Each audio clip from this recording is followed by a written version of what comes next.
नाज़रीन आदाब, सियासत टीवी के रास नशरियात में आपका इस्तकबाल है। आलमी, कौमी, इलाक़ाई ताज़ा ख़बरों और नए मौज़ूआत के साथ मैं सैयद इस्माइल ज़बीउल्लाह आपकी खिदमत में दोबारा हाज़िर हूँ। नाज़रीन, शुरुआत करते हैं ईरान पर अमरीकी हमलों से। जी हाँ नाज़रीन, ईरान के जुनूबी ईरान पर अमरीका ने अपने मिज़ाइल हमले किए हैं और बहुत सारे मकामात को जुनूबी ईरान के अमरीका ने निशाना बनाया है।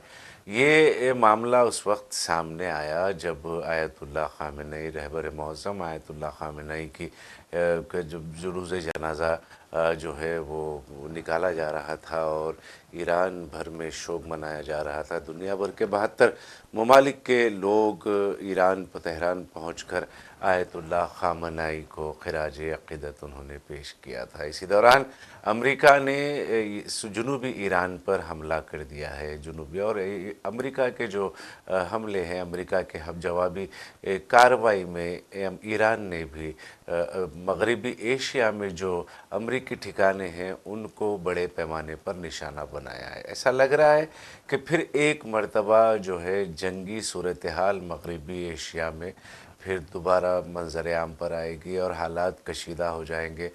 हालात बेकाबू होने के ख़दशात हैं। दोनों ममालिक के माबैन जंग की शुरुआत के बाद 130 दिनों के बाद आपस में मुशावरत हुई थी, मुज़ाकरात हुए थे और जो है 6 माह का जो वक्फ़ा दिया गया था, 60 दिनों का, माज़रत के साथ 60 दिनों का जो वक्फ़ा दिया गया था उसमें तौसी कर दी गई थी और आपस में दोनों ममालिक ने अमन मुआहदे पर बहुत सारे मामलात पर रज़ामंदी का इजहार किया था। हालिया दिनों में रहबर मौज़म आयतुल्लाह ख़ामेनेई के तजहीज़ व तकफ़ीन के दौरान, जसद ख़ाकी को सुपुर्द लहद करने के दौरान जो है ईरान ने ये कहा था कि अमेरिका के तमाम मतलाबात ईरान के लिए काबिल कबूल है मगर इसराइल को वो तस्लीम नहीं करेगा। ये ऐसा लग रहा है कि मुज़ाकरात के दरमियान में जो माहदात तय पाए हैं दोनों ममालिक के माबैन, उसमें एक अहम मौज़ू इसराइल को तस्लीम करना है। इसराइल को तस्लीम ना करने का बबांग दहल ऐलान ईरान का जो है इस बात की तरफ इशारा कर रहा है कि ईरान बहुत सारे जो माहदात के नुकात हैं उस पर रज़ामंद है मगर इसराइल को जो है तस्लीम करने के लिए ईरान रज़ामंद नहीं है। खैर जो भी है, मगर जिस तरह के हालात दोबारा शुरू हुए मगरबी एशिया में, जंग की सूरत हाल पैदा हुई है और इस जंग की सूरत हाल का जो नुकसान है पिछले कई माह से सारी दुनिया भुगत रही है। आबनाए हरमुज़ पर तसल्लुत को लेकर दोनों ममालिक के माबैन जो बहस व मुबाहिसा हो रहा है और दोनों ममालिक अपनी इजारादारी क़ायम करने की कोशिशों में मसरूफ़ हैं। ईरान ने बाज़ाब्ता कह दिया है कि आबनाए हरमुज़ का जो रास्ता है वो रास्ते पर सिर्फ़ और सिर्फ इख्तियार ईरान का यानी तेहरान का ही है और कुछ दूसरे जो तसल्लुत को ईरान के लिए काबिल बर्दाश्त नहीं है। दूसरा तसल्लुत ये वाज़े तौर पर ईरान ने कह दिया है। ईरान का ये दावा और फिर इसराइल को तस्लीम नहीं करने का ऐलान कहीं ना कहीं जंग बंदी के हालात में मज़ीद कशीदगी पैदा कर सकता है, क्योंकि अभी हम देख रहे हैं कि जिस तरह ईरान पर, जुनूबी ईरान पर हमले किए गए हैं इसे अमेरिका की जानिब से, इस बात का इशारा है कि अमेरिका कहीं ना कहीं ईरान पर दबाव डालने की कोशिश कर रहा है और ईरान जो है वो झुकने के लिए तैयार नहीं है।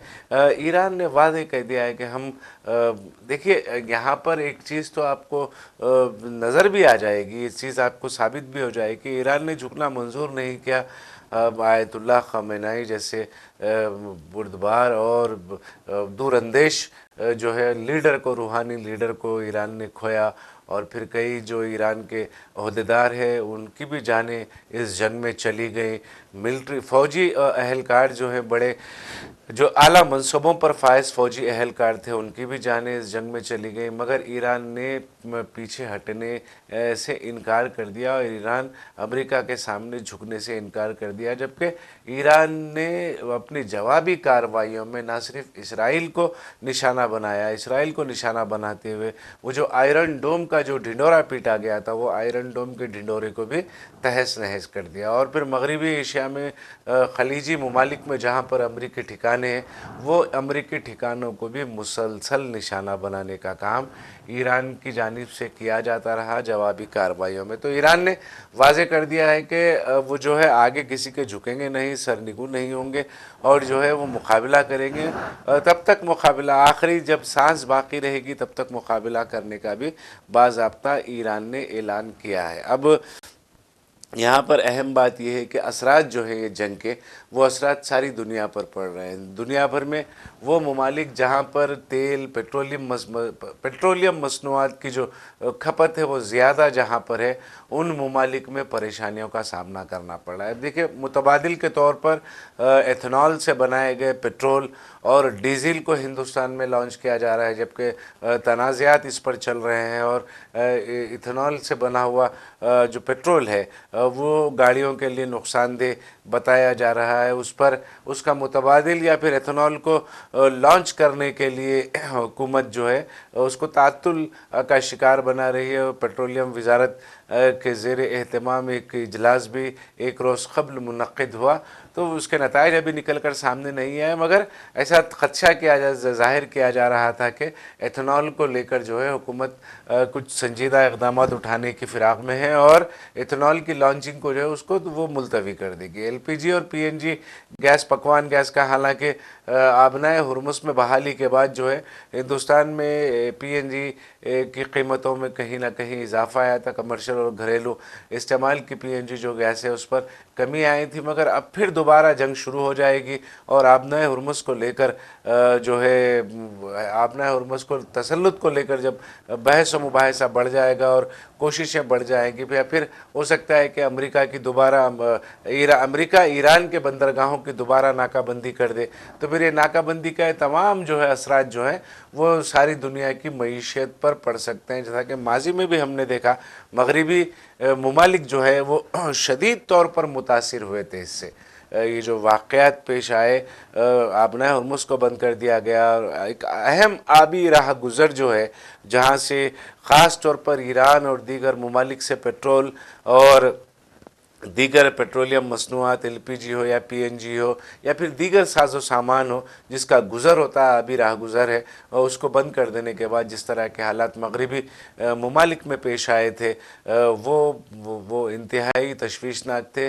अशिया खुर्दनोश की कीमतों में 300 से ज़्यादा, 300 गुना, 300% से ज़्यादा का इजाफ़ा देखने में भी आया था मगरिबी ममालिक में। तो तमाम सूरत हाल जो है फिर दोबारा कशीदा हो सकती है, क्योंकि जैसा कि इत्तलात मिल रही है कि अमेरिका ने जो जुनूबी ईरान है, जुनूबी ईरान पर हमला कर दिया है और अब अमेरिका के हमलों के जवाब में ईरान ने भी जो है मगरिबी एशिया में जो ममालिक अमेरिकी ठिकाने हैं, अमेरिकी ठिकानों को अपना निशाना बनाने का काम किया। नाज़रीन, एक खबर जो है मतलब इंडिया से है। इंडिया से ये बात है कि एनसीईआरटी की जो समाजी साइंस की जो किताब है 8वीं जमात की, उसमें जो है अदालती बदउनवानी या अदालती रिश्वतखोरी का एक मजमून था जिसको सुप्रीम कोर्ट ने मुकम्मल मजमून हटा देने के हिदायत एनसीईआरटी को जारी किए हैं।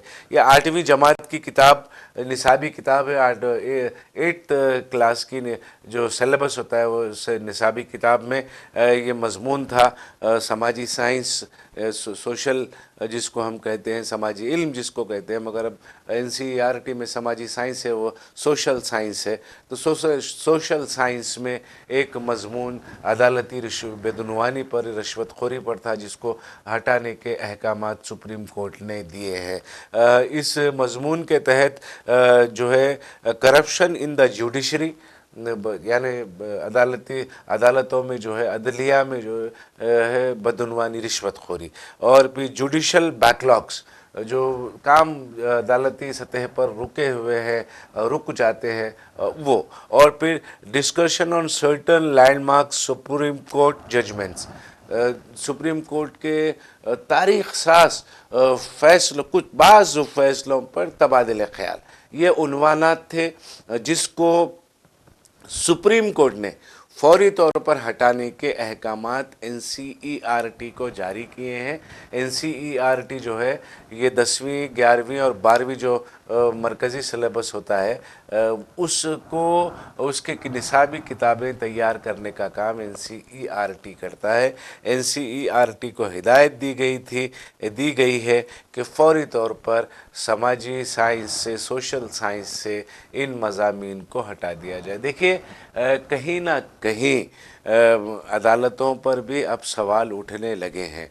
अदालतों पर भी अदालतों के बाज़ फ़ैसले यकीनन मुतनाज़ा हैं। अदालतों का काम आइन और दस्तूर के मुताबिक अपने फ़ैसले सुनाना है, मुल्क के क़ानून के मुताबिक अपने फ़ैसले सुनाना है। वो जो दफ़ात हैं आइन के, वो आइन के दफ़ात के तहत अदालतों को फ़ैसले सुनाना पड़ता है। मगर कहीं ना कहीं 2014 के बाद हम देख रहे हैं कि आस्था की बुनियाद पर फ़ैसले सुनाए जाते हैं। निचली अदालतों में ये मामूल बन गया है, मगर बाज़ हाई कोर्ट्स हैं और सुप्रीम कोर्ट के बाज़ फ़ैसले ऐसे भी हैं जिससे मुल्क की आवाम को इंसाफ की जो तवक्को है वो तवक्को मजबूत हो जाती है, और जो उम्मीद अदालतों से मुल्क की आवाम लगाती है वो उम्मीदें कहीं ना कहीं बर आती हैं। मगर मजमूई तौर पर अगर देखें, निचली अदालतों में जिस तरह के फ़ैसले सुनाए जा रहे हैं 2014 के बाद, वो इंतहाई तशवीशनाक है। ऐसे हालात में हमारे नौजवानों को अदालत में चल रही कार्रवाइयों से वाकिफ़ अगर हम करवाते हैं तो आने वाले दिनों में अगर कोई पेशा जो अदालत से जुड़ा होता है, या कोई वकील बनना चाहता है, या फिर कोई एग्ज़ाम्स लिख कर जो है जज बनने की तैयारी करता है, तो फिर उन तमाम के लिए ये निसाब कारामद यकीनन साबित हो सकता था। मगर सुप्रीम कोर्ट ने देखिए अदालतों पर अगर आवाम का यकीन उठ जाएगा, हम अक्सर ये कहते हैं कि अगर दो लोगों में अगर झगड़ा होता है, या फिर कहीं कोई सिविल मामला पेश आता है, या फिर कोई क्रिमिनल मामला पेश आता है, तो सारी तवक्को, सारी उम्मीदें जो है वो अदालत से लगाई जाती है। एक वीडियो हैदराबाद में कत्ल हुआ था 2 दिन कबल, 3 दिन कबल, तो उस वीडियो तो कत्ल के मुतालिक एक वीडियो तेज़ी के साथ सोशल मीडिया पर वायरल हो रहा है, जिसमें मुतवफ़ी नौजवान के रिश्तेदार ये कह रहे हैं कि हमें इंसाफ मिलेगा, इंसाफ चाहिए और इंसाफ देगी, क़ानून इसका इंसाफ करेगा, ये कत्ल नाहक का जो है इंसाफ क़ानून करेगा। इस तरह की गुहार लगाई जाती है। अदालतों से आज भी लोगों को उम्मीदें वाबस्ता हैं, मगर जिस तरह से ख़ास तौर पर बाबरी मस्जिद और राम जन्मभूमि तनाज़े में जिस तरह का फ़ैसला दिया गया था, वो फ़ैसला जो है कहीं ना कहीं आस्था की बुनियाद पर उसके बाद एक सिलसिला निचली अदालतों में भी शुरू हो गया।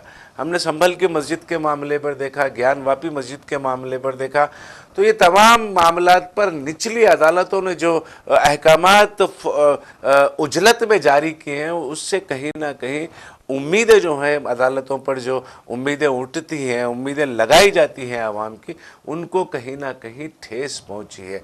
आपको मालूम होगा साबिक़ा चीफ जस्टिस रंजन गोगोई पर भी जो है जिनसी इस्तेहसाल का मुकदमा चला था। पैनल जो अदालत का अपना जो पैनल होता है, वो पैनल के तहत बहुत सारे उस पर मुज़ाकरात भी हुए और मामला भी चला, और फिर कहीं ना कहीं इल्ज़ामात जो है वो इल्ज़ामात का मामला जहाँ जो था वो वहीं का वहीं रह गया, वो मंजर आम पर नहीं आया।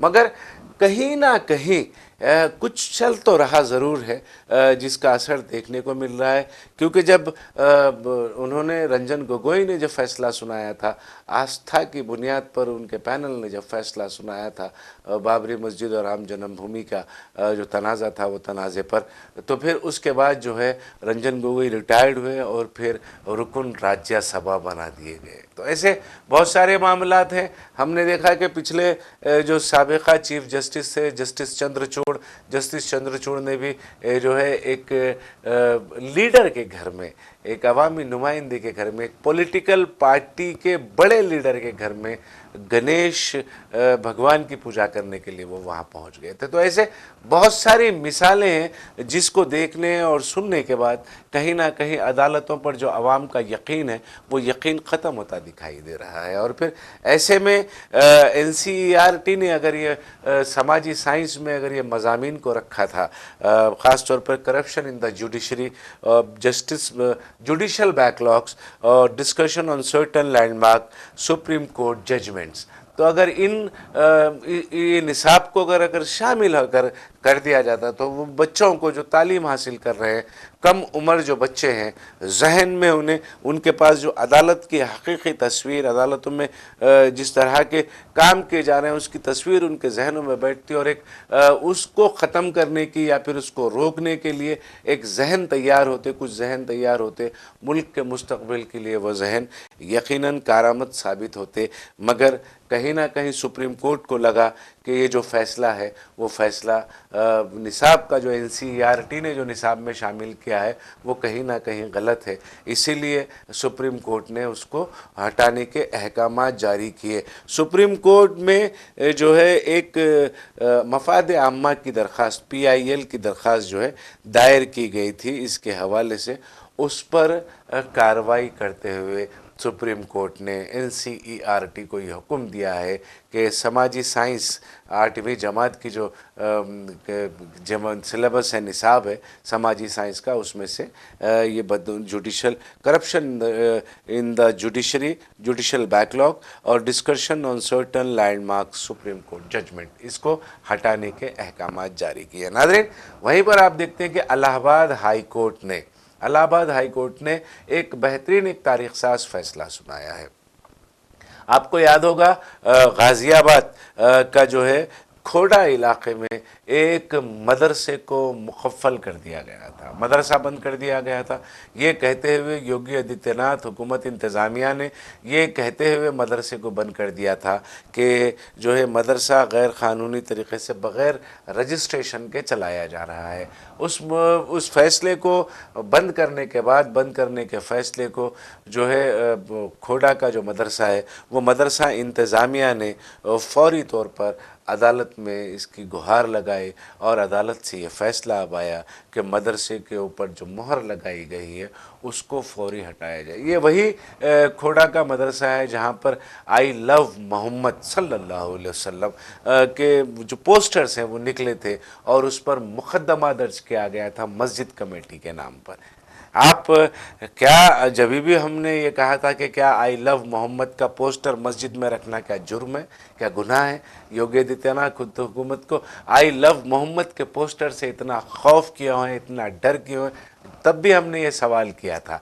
तो उसके बाद ये वही मस्जिद है खोड़ा की जहाँ से ये सारा मामला निकल कर आया था और फिर उस मस्जिद को मुकफ़ल कर दिया गया था। मुकफ़ल करने के बाद APCR ने ये सारे मामले को लिया और फिर ये अदालती कार्रवाई में मदरसा इंतज़ामिया कमेटी का मुकम्मल ताउन APCR ने किया। और अब जो है प्रेस कॉन्फ्रेंस के ज़रिए APCR ने ये बताया है कि फ़ौरी तौर पर हाई कोर्ट ने ये हुक्म दिया है कि फ़ौरी तौर पर खोड़ा के मज़कूरा मदरसे के जो मुहर लगाई गई है उसको फ़ौरी ख़त्म किया जाए, उसको हटाया जाए। देखिए, मैं कह रहा था कि कहीं ना कहीं अदालतें जो है वो अपने फ़ैसले बेहतर अंदाज में भी पेश कर रहे हैं। इलाहाबाद हाई कोर्ट ने पिछले 6 माह में ऐसे तारीख साज फैसले सुनाए हैं जिसके बाद आवाम का एतमाद अदालतों पर बढ़ गया है। ऐसे बहुत सारे फैसले हैं, क्योंकि मेरे पास वक्त कम है, वो तमाम फैसलों की मैं तफसीलात में नहीं जाऊंगा, मगर पिछले 6 माह में अगर आप तारीख उठाकर देखें तो इलाहाबाद हाई कोर्ट ने बहुत बेहतरीन फ़ैसले सुनाए हैं और वो फ़ैसले ऐसे रहे जिससे आवाम का भरोसा, आवाम का यकीन जो है वो अदालतों पर बढ़ गया है। मैं सुप्रीम कोर्ट के फ़ैसले से भी हम बात कर रहे थे और मैंने उस तबसरे में NCERT के तबसरे में मैंने ये कहा है कि बाज़ फ़ैसले हाई कोर्ट और चंद हाई कोर्ट हैं मुल्क के जहाँ पर ये बेहतरीन फैसले अंजाम दिए जा रहे हैं और सुप्रीम कोर्ट के भी बाज़ फैसले बड़े तारीख साज हैं। इलाहाबाद हाई कोर्ट ने इसका अभी ये देखिए, उत्तर प्रदेश में जहाँ पर मसाजिद को, खानकाहों को, दरगाहों को, बारगाहों को, आशूर खानों को मुनज़्ज़म अंदाज में, ख़बरस्तानों को मुनज़्ज़म अंदाज में निशाना बनाने का काम किया जा रहा है। मैंने पिछले अपने 2 दिन कबल के तबसरे में दाल मंडी का जिक्र किया था, जहाँ पर 5 मसाजिद को शहीद कर दिया गया। तो ऐसे बहुत सारे मुकामात हैं। सड़क तोसी के नाम पर दालमंडी में मसाजिद को तो शहीद करने का काम किया जा रहा है। ऐसे बहुत सारे मकामात हैं उत्तर प्रदेश में जहां पर बड़े पैमाने पर इन्हेदामी कार्रवाइयाँ की जा रही है मसाजिद के ख़िलाफ़, मदारिस के ख़िलाफ़, और फिर जो है दीनी दरसगाहों के ख़िलाफ़, खानकाहों बारगाहों के ख़िलाफ़, और फिर आशूर खानों को शहीद कर दिया जा रहा है, मुनहदम कर दिया जा रहा है। इंतज़ामिया अब ऐसे इन हालात में, पहले तो एक साजिश की गई, मुखफ़्फ़ल कर दिया गया, फिर आने वाले दिनों में कुछ और बहाना बनाकर इस मदरसे और मस्जिद को भी शहीद कर दिया जाता था। मगर इलाहाबाद हाई कोर्ट ने अपने तारीख साज फैसले में ये साबित कर दिया, ये बता दिया है कि क्योंकि वो कार्रवाई जो है इंतज़ामिया की, उत्तर प्रदेश इंतज़ामिया की कार्रवाई जो है वो गैर क़ानूनी है, लिहाजा फौरी तौर पर मदरसा जो मुकफ़्फ़ल किया गया है, मुहरबंद किया गया है, वो जो है वो सील फौरी तौर पर हटाए।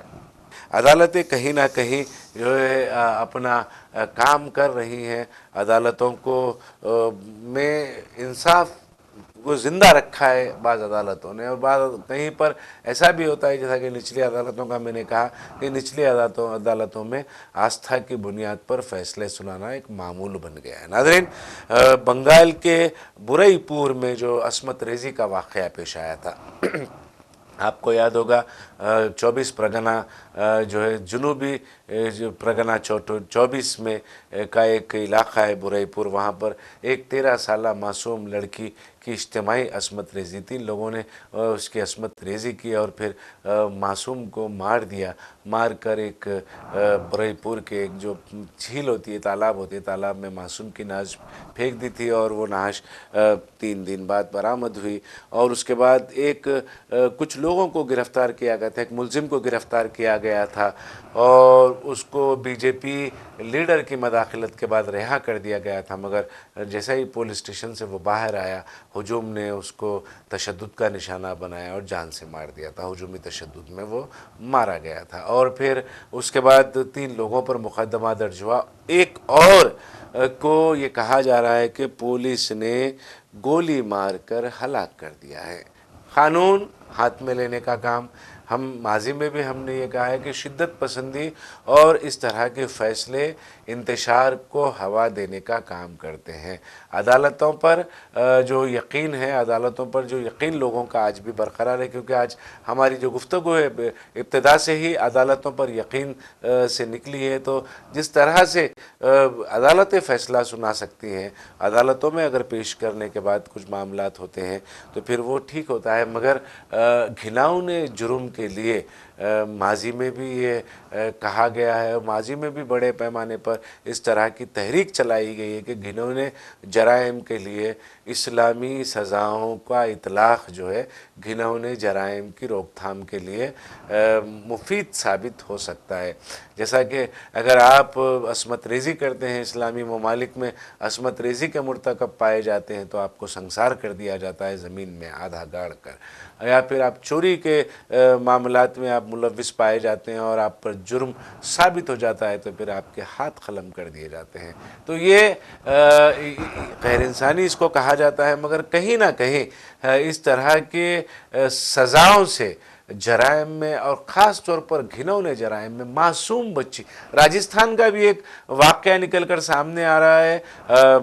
उसकी मतलब मेरे पास मुसद्दक़ा तौर पर कोई ज़राए से वो ख़बर मेरे पास नहीं पहुंची है, सोशल मीडिया पर देख रहा था कि एक 12 साला लड़की को बेचा गया, फ़रोख्त किया गया और 13 लोगों ने उससे अपनी होटल का काम कराया और 32 लोगों ने वो मासूम की अस्मत रेज़ी की। इस तरह के घिनौने हरकतों के हवाले से जो है वो इंतहाई दर्दनाक खबरें हैं। मासूम बच्चियों के साथ फूल जैसी मासूम बच्चियों के साथ अस्मत रेज़ी के वाक़यात जब मामूल बन जा रहे हैं तो इंसान में पैदा होने वाली इंसान की ज़हनी दरिंदगी जो है वो उसकी अक्कासी करती है सारे वाक़यात। कितना इंसान दरिंदा सिफत हो गया है। आप अगर जहन को मफलूज कर लेंगे और महदूद करते हुए एक ही नज़रिए के तौर पर आप काम करने की कोशिश करते रहेंगे तो आपकी सोच में शिद्दत पसंदी आएगी और वो शिद्दत पसंदी का असर हम मुसलसल देख रहे हैं कि मासूम लड़कियों को भी ये दरिंदा सिफत जो इंसान जो है वो वहशी इंसान, इनको दरिंदा सिफत भी नहीं, हम वहशी इंसान कहेंगे, मासूम बच्चियों के साथ इज्तिमा 32 लोग राजस्थान का ये वाक़या है। 32 लोगों ने अस्मत रेज़ी की, मासूम की, और फिर वो गिरफ्तार हुए। लोगों ने सड़कों पर उन्हें दौड़ा दौड़ा कर मारते हुए ले जा रहे हैं। लेकिन ये तमाम चीज़ें अपनी जगह हैं, मगर इंसान इस कदर घिनौनी हरकत किस तरह कर सकता है, ये सबसे बड़ा सवाल है। ये फितूर, ये फितना, ये वहशत इंसान के दिमाग में आ कहाँ से रही है?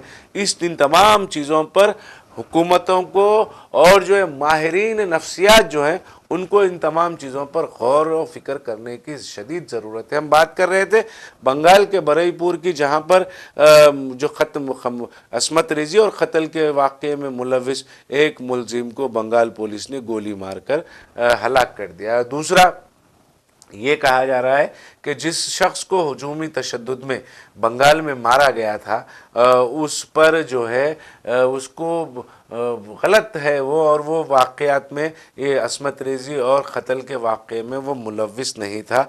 इस तरह की बात बंगाल पुलिस की जानिब से की जा रही है। ये इंतहाई अफसोसनाक बात हम कहेंगे कि किस तरह से एक मासूम की अस्मत रेज़ी कर दी गई और एक मासूम को जो है क़त्ल कर दिया गया। नाज़रीन, एक खबर मगरिबी बंगाल से ही है।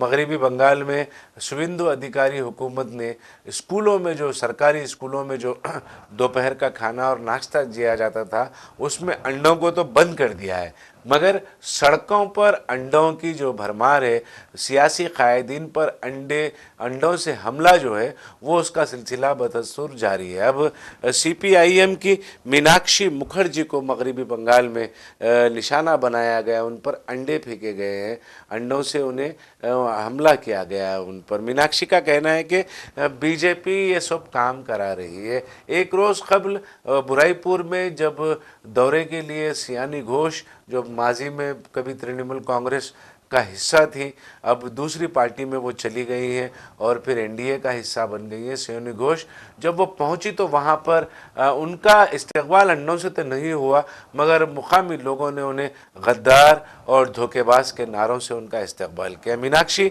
मुखर्जी ने ये इल्ज़ाम लगाया है, CPIM की जो लीडर हैं उन्होंने ये इल्ज़ाम लगाया है कि ये जो मामला है अंडों की जो इस्तेमाल, अंडों से हमले का जो तरीक़ा है वो BJP उसकी ज़िम्मेदार है। देखिए, हम माजी में भी हमने देखा है बहुत सारे तृणमूल कांग्रेस के लीडरों को अंडों से इस्तकबाल मुकामी लोगों ने किया, उन पर अंडों से हमला किया, अंडे बरसाए गए उन पर।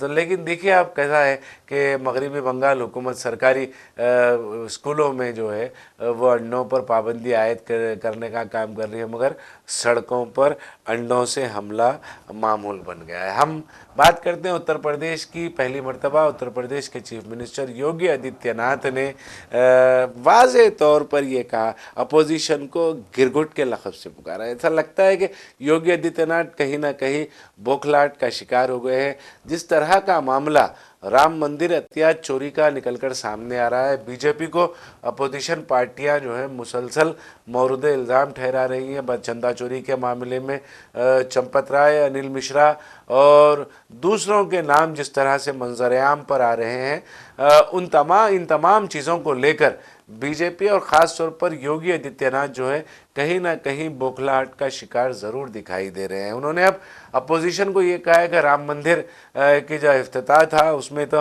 अपोजिशन जमातों ने शिरकत नहीं की और अब राम मंदिर अतियात चोरी पर वावेला मचा रहे हैं। तो उस वक्त भी अपोजिशन सियासी जमातों ने यह वाज़े कर दिया था कि जो राम मंदिर का जो उद्घाटन है या इफ्तिताह है वो एक पॉलिटिकल इवेंट बन गया है, एक सियासी जमात की इजारादारी बन गया है। अगर मैंने कल भी ये बात कही थी कि अगर किसी भी मजहबी मुकाम पर सियासी जमातों की इजारादारी अगर बढ़ जाती है तो फिर वहाँ पे बदउनवानी और रिश्वतखोरी और कोताही और गफलत मामूल बन जाता है। तो योगी आदित्यनाथ का यकीनन अखिलेश यादव और दीगर सियासी जमातें भी जो उत्तर प्रदेश में काम कर रहे हैं वो यकीनन आने वाले दिनों में जवाब देंगे, और वो जवाब भी हम अपने नाजरीन तक पहुंचाने का काम करेंगे। आखिरी खबर वायनाड से है, केरला के वायनाड में जो है ज़मीन खिसकने की वजह से 2 लोगों की मौत हो गई। जो मनाजिर वायनाड से देखने को मिल रहे हैं वो इंतहाई हैरत अंगेज़ और परेशान कुन है। ज़मीन खिसक रही है और बड़ा ट्रक टैंकर 100 मीटर तक के फासले तक घसीट कर वो जो सैलाब है, मट्टी का सैलाब जो है वो खींचकर उसको ले जाता है। इंतज़ामिया का ये कहना है कि आने वाले दिनों में अमवात जो मट्टी के मलबों में दबे हुए लोगों की जब तलाशी जारी है तो अमवात में इजाफा भी हो सकता है। प्रियंका गांधी जो वायनाड की नुमाइंदगी करती हैं, उन्होंने वीडी सतीशन चीफ मिनिस्टर केरला से अपील की है कि वह फौरी तौर पर जो है वायनाड और केरला के दीगर इलाकों में जो लैंडस्लाइड ज़मीन खिसकने की वजह से जो वाक़यात पेश आए हैं, सानहे पेश आए हैं, उस पर अपना रद्द-ए-अमल ज़ाहिर करें और जो है आवाम को राहत पहुँचाने का काम करें, बचाव कार्य के कामों में तेज़ी लाएँ और मुतासरीन की मदद जो है मुकम्मल मदद करने का ऐलान करें। तो नाज़रीन, अब वक्त हो चला है सियासत टीवी के दीगर प्रोग्रामों से आप जुड़े रहें। हमारा ये प्रोग्राम आपको कैसा लगा आप ज़रूर अपनी राय कमेंट बॉक्स में अरसाल करें और सियासत टीवी की सारी टीम को अब दे इजाज़त। खुदा हाफिज़।